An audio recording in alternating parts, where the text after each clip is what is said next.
ಓಹೋ, ದೊಡ್ಡವರು ನಮ್ಮ ಚಾನಲ್ಗೆ ಬಂದ್ಬಿಟ್ಟಿದ್ದೀರಾ. ಬನ್ನಿ. Good morning everyone, welcome to my Sunday. ಇವತ್ತು ಆಸ್ ಯೂಶುವಲ್ ಬೆಳಗ್ಗೆ ಎದ್ದು ಕರ್ಟನ್ ಓಪನ್ ಮಾಡಿ ಹೊರಗಡೆ ನಿಂತ್ಕೊಂಡು ನೋಡ್ತಿದ್ರೆ ಆ ನೆಮ್ಮದಿನೇ ಬೇರೆ ಆಬ್ವಿಯಸ್ಲಿ. ಅದಾದಮೇಲೆ I have to fold my bed because ನನ್ನ ರೂಮಲ್ಲಿ ನಾನು ಮಂಚನ ಹಾಕ್ಸ್ಕೊಂಡಿಲ್ಲ. ಏನಕ್ಕೆ ಅಂತಂದರೆ ನನಗೆ ಸ್ಪೇಸ್ ಇರಬೇಕು. ಯೂಟ್ಯೂಬ್ ವೀಡಿಯೋಸ್ ಮಾಡೋದಕ್ಕಾಗಲಿ ಅಥವಾ ಡ್ಯಾನ್ಸ್ ಮಾಡೋದಕ್ಕಾಗಲಿ ನನಗೆ ಸ್ವಲ್ಪ ಸ್ಪೇಸ್ ಇದ್ದರೆ ನನಗೆ ಇಷ್ಟ ಆಗುತ್ತೆ. ಸೊ ನಾನು ಮಂಚ ಹಾಕಿಸ್ಕೊಂಡಿಲ್ಲ. ಸೋಫಾ ಥರ ಮಾಡ್ಕೊತೀನಿ ಬೆಳಗ್ಗೆ, ನೈಟ್ ಅದೇ ಬೆಡ್ ಆಗುತ್ತೆ.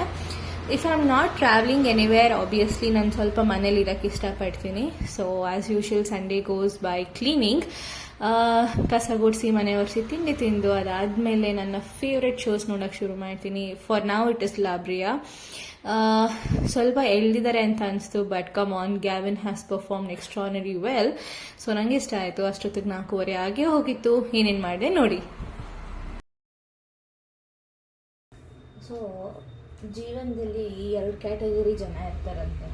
ಒಂದು ತಿನ್ನಕ್ಕೆ ಅಂತ ಬದುಕಿರ್ತಾರೆ, ಇನ್ನೊಬ್ರು ಬದುಕಕ್ಕೆ ಅಂತ ತಿಂತಾರೆ. ನಾವು ಯಾವ ಕ್ಯಾಟಗರಿ ಅಂತ ನೀವೇ ಡಿಸೈಡ್ ಮಾಡಿ ಕಮೆಂಟ್ ಮಾಡಬೇಡಿ ಆಯಿತಾ.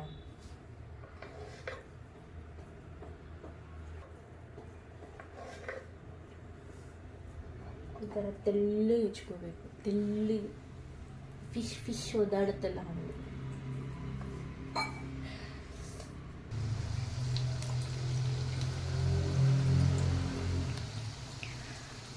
ಈ ಜನುಮವೇ ದೊರಕಿದೆ ರುಚಿ ಸವಿಯಲು.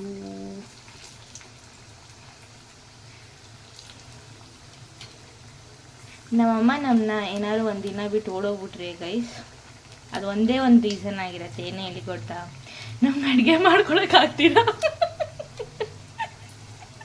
ಕೇಸ್ ನಿಮ್ಗೆ ಅರ್ಥ ಆಗಲಿಲ್ಲ ಅಂತಂದರೆ ನಮ್ಮನ್ನ ಬಿಟ್ಟು ಹೋಗೋದಕ್ಕೆ ಒಂದೇ ಒಂದು ಕಾರಣ. ಏನಂತಂದರೆ ನಮ್ಗೆ ಅಡುಗೆ ಮಾಡ್ಕೊಡೋಕ್ಕಾಗದಿರೋ ಅವ್ರು ಬಿಟ್ಟು ಹೋಗ್ತಾರೆ. ಬಿಕಾಸ್ ನಾವು ಅಷ್ಟು ಅವ್ರಿಗೆ ಟಾರ್ಚರ್ ಮಾಡಿ ಅದು ಮಾಡು ಇದು ಮಾಡು, ಅದು ಯೂಟ್ಯೂಬ್ ನೋಡು, ಈ ಯೂಟ್ಯೂಬ್ ನೋಡು, ಹಿಂಗೆ ಮಾಡಿಕೊಡು ಅಂತ. Oh my literal god, please spare that women. Already ಆಗಿದೆ.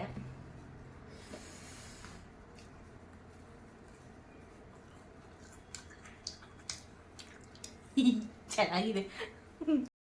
ಅದಾದಮೇಲೆ oh my god, almost Sunday ಆಗೋಯ್ತು ಕಣ್ರಿ. ಬೇಜಾರಾಗ್ತದೆ. But without self caring Sunday ಹೆಂಗಾಗುತ್ತೆ. ಇವತ್ತು ಮನೇಲಿ ಮಾಡ್ಕೊಳ್ಳೋದಕ್ಕೆ ಬೇಜಾರಾಯಿತು. So I came to a spa and I am getting my cream facial. This is about my Sunday. ನಿಮ್ಮ ಸಂಡೇ ಹೇಗಾಯಿತು ಅಂತ ಕಮೆಂಟ್ ಮಾಡಿ. You have a great week ahead.